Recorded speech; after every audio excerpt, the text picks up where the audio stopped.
Bonjour, je vous présente cet ouvrage. Arthur Danto, la transfiguration du banal. Une philosophie de l'art, théorie originale de l'auteur, rigueur logique de la philosophie analytique avec une connaissance approfondie de l'histoire de l'art, absence de tout dogmatisme et un quant à soi non dénué d'ironie.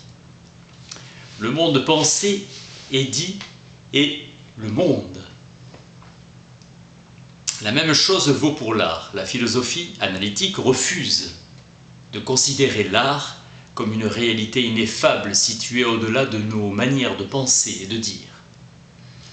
Il n'existe qu'en tant qu'il est constitué par l'activité sémantique de l'homme. La philosophie analytique se penche sur nos manières de penser et de parler. Le versant logique recourt à l'expérience de pensée, recherche soumise à des procédures de vérification intersubjective, et les constructions expérimentales y jouent un grand rôle. L'œuvre d'art incarne une intentionnalité artistique. Qui dit intentionnalité et représentation dit interprétation. Une œuvre d'art n'existe qu'en tant qu'interprétée. L'identification artistique est transfigurative. Grâce à elle, le support matériel est transformé en médium artistique. Un texte ne devient une œuvre d'art qu'à partir du moment où il ne suffit pas de savoir lire pour être capable de résoudre les problèmes qu'il pose. Toute représentation qui n'est pas une œuvre d'art peut avoir une réplique qui en est une.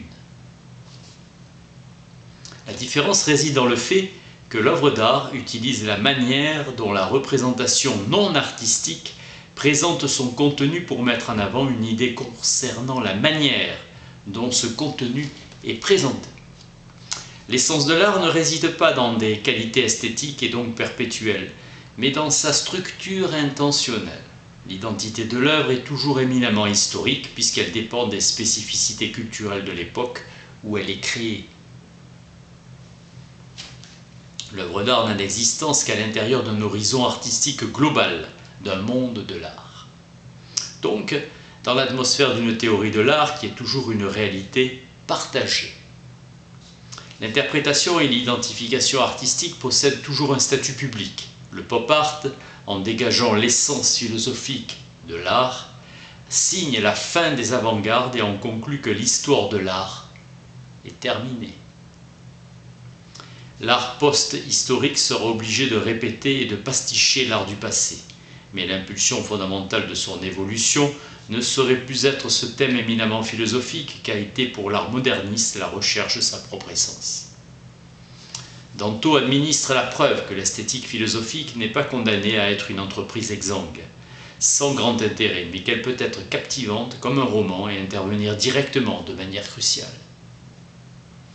Dans les débats les plus actuels et les plus passionnés, sans pour autant perdre sa rigueur ou abandonner ses ambitions théoriques.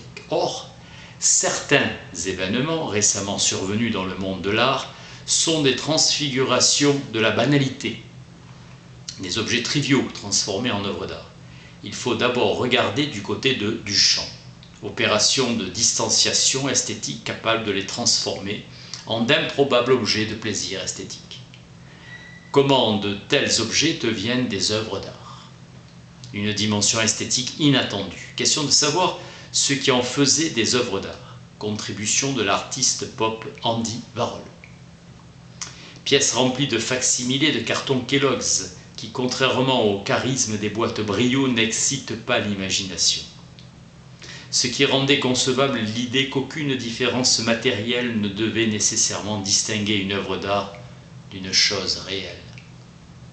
Choix des boîtes de potage Campbell provenant des rayonnages des magasins. Il les aurait fabriquées à la perfection, cela n'aurait pas fait avancer d'un pouce l'art.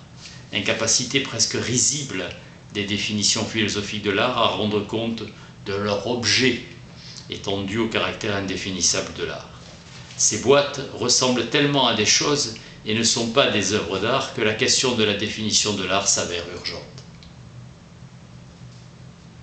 Vacuité des définitions de l'art dont la non-pertinence est révélée par les boîtes de Warhol.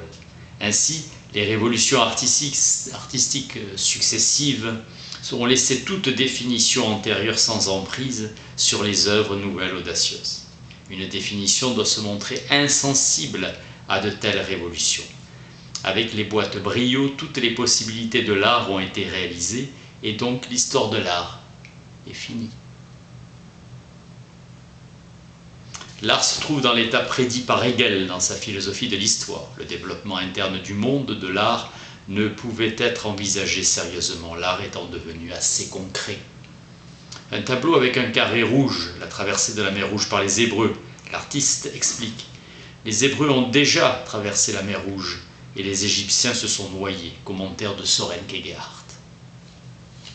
Son père maudit Dieu et il est en rupture de Régine Olsen en pleine quête intérieure. Le tableau n'est pas vide comme une page vierge. Le terme vide exprime un jugement esthétique et une appréciation critique. Qualifié ainsi, c'est déjà une œuvre d'art. La différence avec les simples objets est mystérieuse. Un titre est plus qu'un nom. Une directive pour l'interprétation et la lecture. Sans titre est une œuvre d'art. Les œuvres d'art sont par définition à propos de quelque chose. L'absence de contenu apparaît comme un acte volontaire. Le contexte rend compte des différences. Bras levés du Christ, en 6 fresques, scène de Giotto à Padoue. Impénétration du contexte et de l'intention. Selon Hans Combe, dans l'intention, ce que je fais, c'est ce qui se produit. Une action est un mouvement corporel auquel s'ajoute un facteur X. Une œuvre d'art est un objet matériel auquel s'ajoute un facteur Y. Wittgenstein, une action est un mouvement corporel régi par une règle. Une œuvre d'art se réduit à son matériau. En réduisant les actions à des mouvements corporels, Wittgenstein tente d'échapper au dualisme des théories traditionnelles. Un mouvement corporel est une action lorsqu'il est dû à un événement intérieur, donc mental, telle une volition ou une raison. En l'absence d'une telle cause mentale, il n'est qu'un pur mouvement corporel. Georges Dickey soutient que l'art ne saurait être défini que comme conjonction d'un critère ontologique et d'un critère institutionnel. Une œuvre d'art au sens descriptif est 1. Un artefact, 2. Auquel une société ou groupe social a conféré le statut d'objet susceptible d'une appréciation, théorie institutionnelle de l'art très influente aux États-Unis. La réponse initiale de Wittgenstein, selon laquelle l'art est indéfinissable. J'y exposa un miroir incité par Platon et Shakespeare, et d'un point de vue philosophique, il est intéressant de se demander ce qui a permis à ce miroir d'être une œuvre d'art. Métaphore de l'art est imitation. Mais ce miroir n'imite rien lui-même. Miroir utilisé pour imiter des miroirs. Plusieurs auraient donné la galerie des glaces de Versailles. Et Platon et Shakespeare se servent des figures de Socrate et d'Hamlet pour présenter la thèse selon laquelle l'art serait un miroir de la réalité. Une imitation définie comme duplication pure et simple de la réalité. Socrate a voulu suggérer que si l'imitation exacte est le but principal de l'artiste, alors il suffit de tenir un miroir face au monde. Picasso colla l'étiquette d'une bouteille de Suze sur un dessin représentant cette bouteille. Par ce geste, il a montré que la tentative de s'approcher de la réalité est dépourvue d'intérêt. Un fragment suffit. Narcisse, d'après Léon Battista Alberti, était considéré comme l'inventeur de la représentation artistique. Narcisse était tombé amoureux de lui-même et ne le savait pas. Réalité alternative, impénétrable et accessible uniquement à nos regards comme l'est le cinéma. L'autocatexie, engouement pour soi-même de Narcisse fait penser à la nymphe Écho qui était tombée amoureuse de sa voix. Platon a pensé que l'art mimétique était pernicieux. L'art mimétique se situe à une distance condamnable de la réalité, terme par lequel Platon désigne essentiellement les formes intelligibles. Les imitations donnent seulement l'impression, en tant qu'apparence d'apparence. Elles se trouvent 2 échelons au-dessous de la réalité et ne peuvent prétendre qu'au statut ontologique le plus bas. La philosophie poursuit le but d'attirer l'attention des hommes sur les réalités supérieures et l'art a pour conséquence de les en détourner. Activité antithétique, importance morale et intellectuelle assignée à la philosophie par Platon. analyser l'écart qui sépare les imitations de la réalité pour en voir la nature exacte et tenter de découvrir les points communs avec le fossé qui sépare l'art de la vie. Fossé que les artistes contemporains s'acharnent à exploiter. Nous avons plaisir à regarder les images les plus soignées des choses dont la vue nous est pénible, dans la réalité, comme les cadavres. Le plaisir en question présuppose qu'on sache qu'il s'agit d'une imitation, c'est-à-dire qu'on sache que ce qu'on voit n'est pas réel. Il est remarquable que la source du plaisir doit être située ailleurs que dans la réalité. Pour y prendre plaisir, il faut avoir à disposition le concept de ce qu'est la réalité.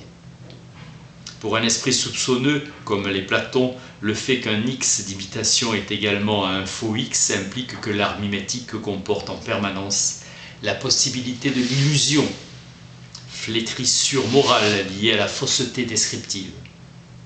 Il existe des liens conceptuels étroits entre les jeux, la magie, les rêves et l'art. Ils ont en commun de ne pas appartenir au monde et de se trouver tous séparés de lui par le même genre de fossé. À chaque célébration d'un rite, les participants croyaient que Dionysos était littéralement présent, et c'est là le premier sens du terme représentation, une représentation.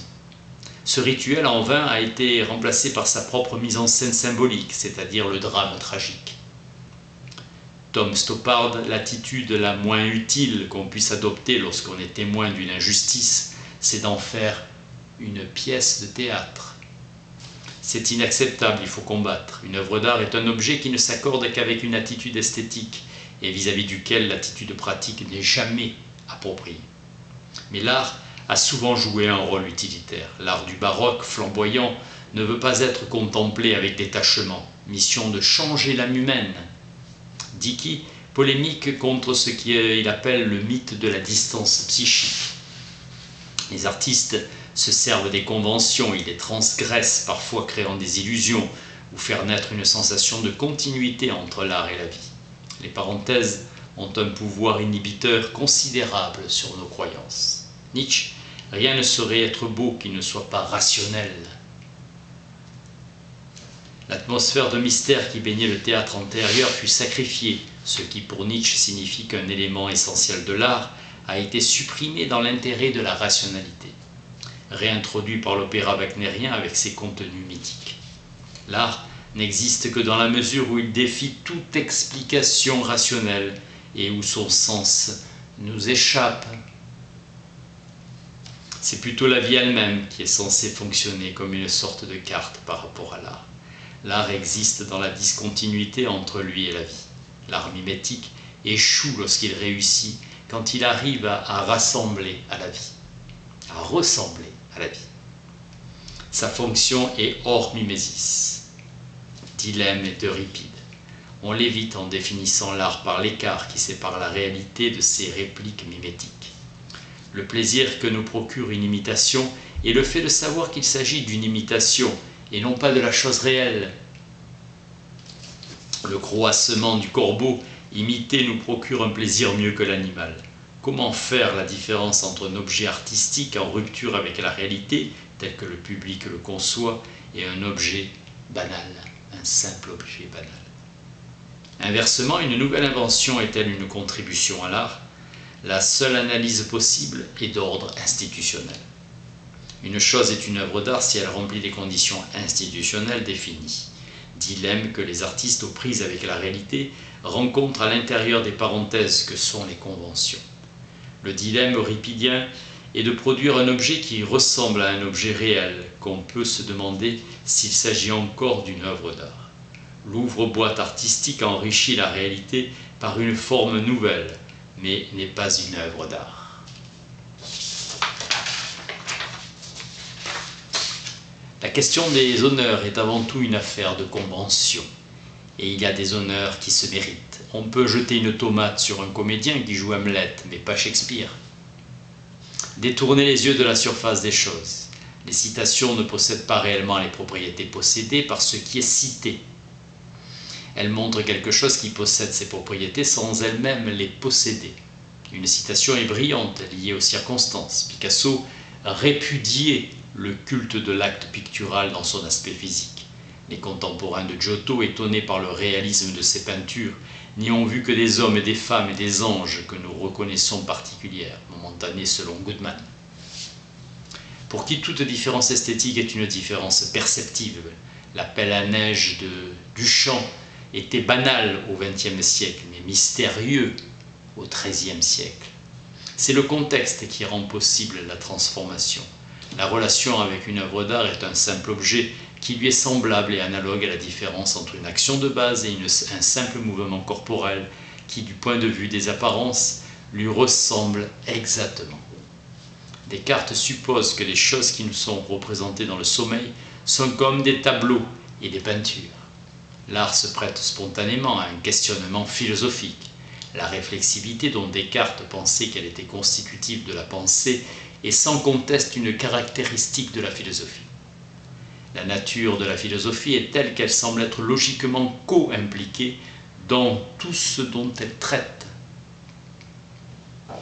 Le non-philosophe, lorsqu'il s'intéresse aux écrits philosophiques concernant l'art, finit plus d'une fois par s'en détourner car il est déçu.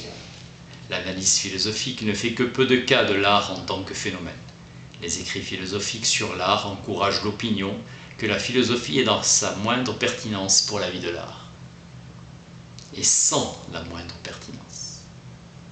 L'art ayant évolué, la question philosophique de son statut est presque devenue son essence même.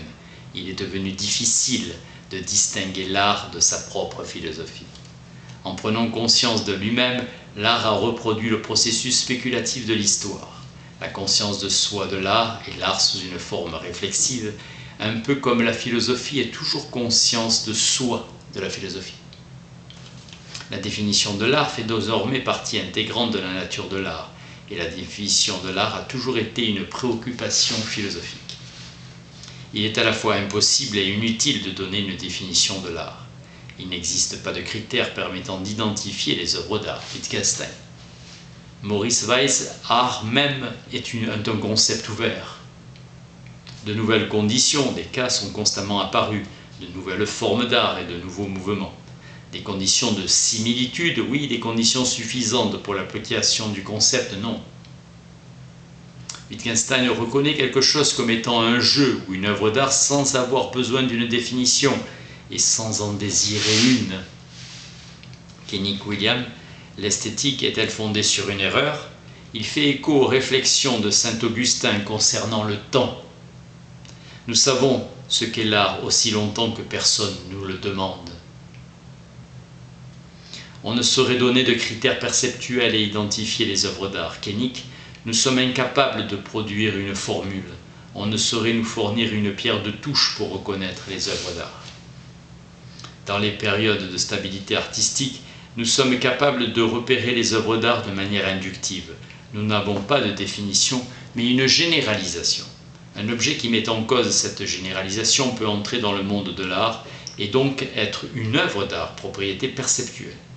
Les œuvres d'art en période de stabilité possèdent des propriétés dont l'absence peut remettre en question leur statut artistique. La ressemblance est une relation. Socrate identifie les ressemblances aux imitations. L'imitation est un concept relationnel. La mimésis devient incarnation lorsqu'elle représente le comportement de quelqu'un d'autre.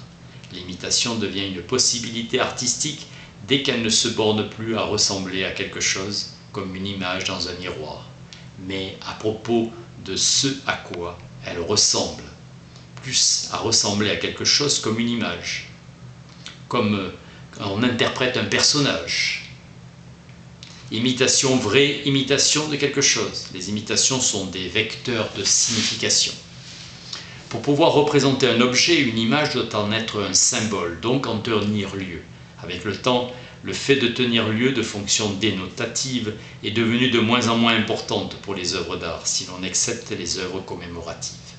Selon Danto, l'auteur, l'art en tant qu'art, c'est-à-dire en tant qu'il contraste avec la réalité, s'est développé en même temps que la philosophie. La philosophie a pu naître qu'à partir du moment où la société concernée dispose d'un concept de ce qu'est la réalité.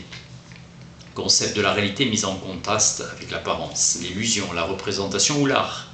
La philosophie s'est développée par deux fois en Inde et en Grèce. dans deux civilisations obsédées par l'opposition entre l'apparence et la réalité.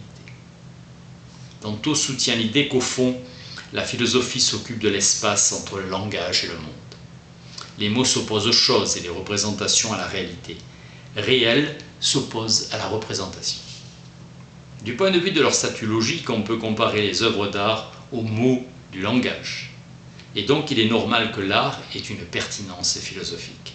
L'art n'est pas un langage, mais il possède la même ontologie et que le contraste entre réalité et art est le même qu'entre réalité et discours. La valeur philosophique de l'art réside dans le fait historique qu'en émergeant, il fait accéder le concept de réalité à la conscience des hommes. C'est pourquoi la définition de l'art est une question philosophique. L'artiste Jasper Johns est cité en début d'ouvrage avec la lettre J. Une œuvre d'art peut contenir un fragment de réalité, mais on ne peut pas pour autant la réduire à cette réalité qui en fait partie.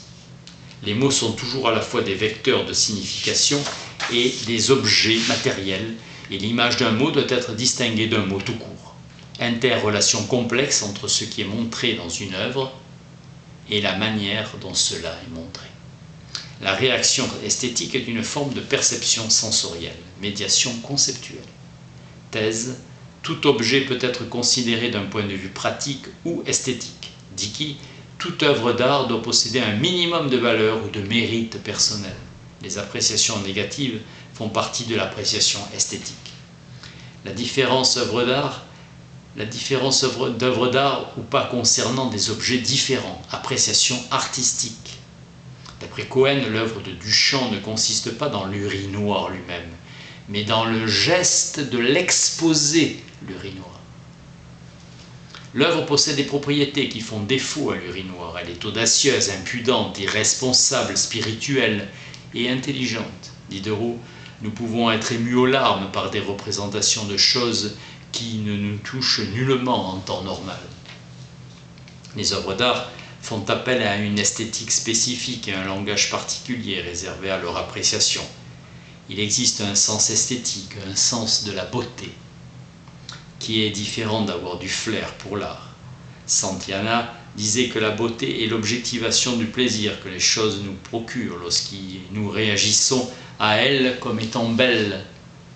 Il existe des réactions animales qui sont comparables au sens esthétique ou au sens de l'humour, qui sont les réactions sexuelles. Par exemple, le sens esthétique est désintéressé. Santayana représente l'intelligence comme un miroir, comme une tarte surgelée. Il faut lire l'étiquette si l'on veut savoir ce que l'œuvre contient. Tintoret était un peintre pressé et expéditif. La relation qui lie l'œuvre à ses substrats matériels est aussi complexe que celle qui lie l'esprit au corps. La distinction entre œuvre d'art et simple objet apparaît sous la forme de la distinction entre le langage avec lequel on décrit les œuvres et celui qui sert à décrire les simples objets.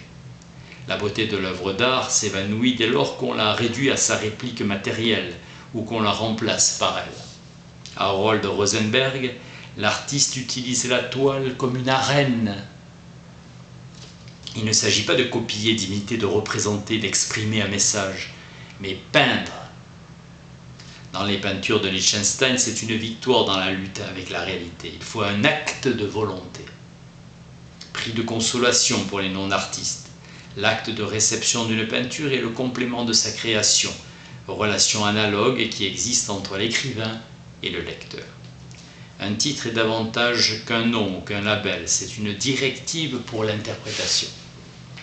Proposant une théorie, sans interprétation, aucune identification. L'interprétation appartient de manière analytique au concept d'œuvre d'art.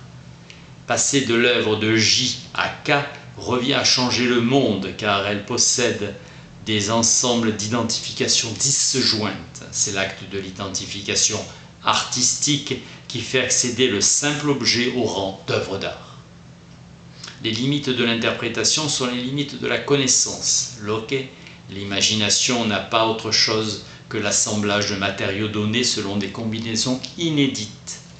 L'homme commun penserait que discourir sur une toile est une folie. On ne peut voir quelque chose comme une œuvre d'art que dans l'atmosphère d'une théorie artistique et d'un savoir concernant l'histoire de l'art. L'artiste, cette peinture noire et la peinture noire, n'énonce pas une tautologie. La copule « et » réalise une identification artistique. L'art, dans son existence même, dépend toujours d'une théorie.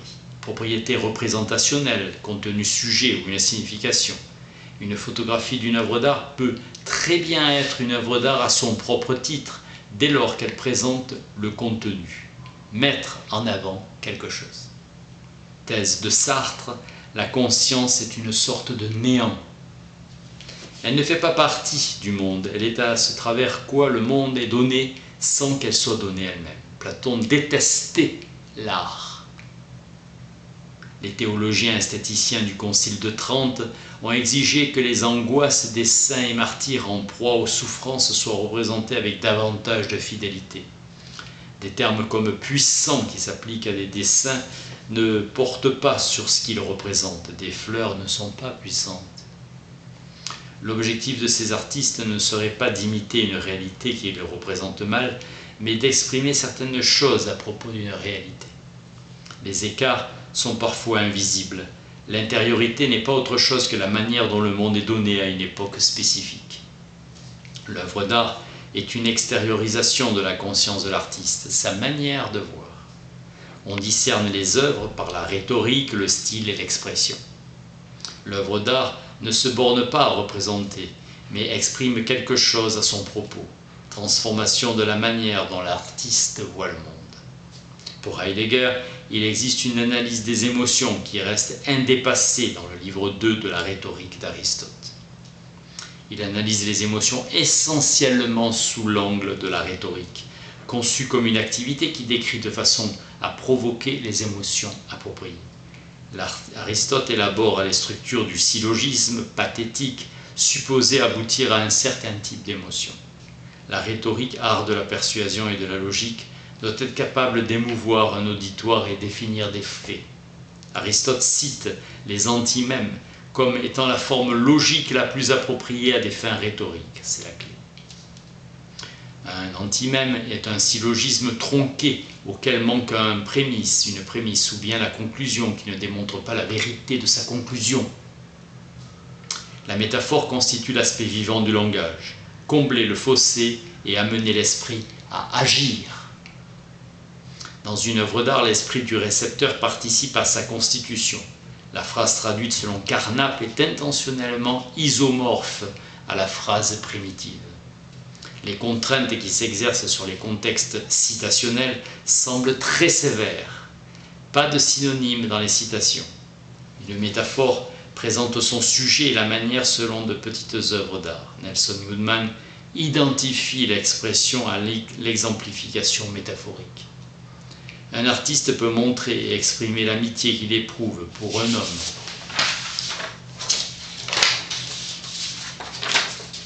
En peignant le portrait de son chien favori. Sens causal du terme, mais en tant qu'œuvre, elle n'exprime pas l'amitié. Meyer-Shapiro, l'étude du style implique la corrélation de la forme et de l'expression. Le style désigne le comment. Les Chinois ont le pinceau qui ne quitte jamais le papier avant qu'une forme soit complétée. Après sa première Pietà, Michelangelo n'a plus jamais signé ses œuvres. Il n'en avait pas besoin, lui seul était capable de les réaliser. La rhétorique concerne la relation entre la représentation et le public. Avec Socrate, nous pourrions nous passer des dieux comme guide pour savoir comment nous comporter moralement. Et Platon, dans la République, a essayé de montrer que la justice n'était pas une affaire de spécialistes. Ce qui peut être connu peut l'être par tout un chacun. En principe, nous pouvons connaître tout ce que Dieu connaît, même si cela nécessite beaucoup de travail et le concours d'instruments divers. Telle était la foi cognitive de Galilée. Ainsi, il ne sera possible d'accomplir tout ce que Dieu accomplit, technologie. Le concept de la faculté de juger est un rapport avec ce que Kant appelle la faculté de goût. Les rêves sont, selon Freud, des transformations de pensée inconsciente, calembour visuel. Pour Peirce, l'homme est la somme de son langage, car l'homme est un signe Pour expliquer la structure mentale d'une personne, il ne suffit pas de prendre en compte le contenu de ses représentations. Il faut tenir compte aussi de la manière dont il les représente, le style. Le style d'un homme et le style de ses représentations. Le style se réfère à cette physionomie externe d'un système de représentation interne. Sartre l'identifie par l'expression conscience de soi. Pour Schopenhauer, la physionomie de mon visage est visible pour les autres, mais non pas pour moi, et aucune certitude interne ne me dit que le visage que je contemple dans le miroir est le mien. Nous appelons style ces qualités de représentation qui sont l'homme même, mais vues de l'extérieur sous l'angle physionomique. Il ne saurait y avoir un savoir ou un art du style alors que c'est possible pour la manière, et que les aspects extérieurs de ces représentations ne sont en général pas accessibles à l'homme à qui elles appartiennent. Ce qui est intéressant dans l'art et essentiel, c'est la capacité spontanée qu'a l'artiste de nous amener à voir sa manière de voir le monde. Ne pas uniquement voir le monde comme si la peinture était une fenêtre, mais le monde tel que l'artiste nous le donne. La grandeur de l'œuvre réside dans la grandeur de la représentation qu'elle matérialise. Si le style c'est l'homme, la grandeur du style est la grandeur de la personne. La structure du style est comme la structure d'une personnalité. Apprendre à reconnaître un style, c'est comme apprendre à reconnaître les traits ou le caractère d'une personne. L'œuvre justifie sa prétention à être de l'art en proposant une métaphore effrontée. La boîte Briot comme œuvre d'art, transfiguration d'un objet banal qui ne fait que rendre consciente les structures de l'art, étant entendu que cette métaphore n'était possible qu'après tout un développement historique. À l'aide de la boîte Briot ou d'autres choses, le geste devait être accompli, sans objet, car une fois un tel geste rendu possible, il n'y avait plus aucune raison de l'accomplir. Cette boîte accomplit ce que les œuvres d'art ont toujours accompli, c'est-à-dire qu'elle extériorise une manière de voir le monde. Elle exprime notre époque culturelle de l'intérieur. Elle est un miroir qui se propose de piéger la conscience de nos rois.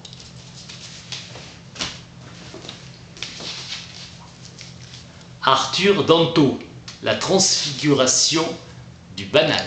Merci.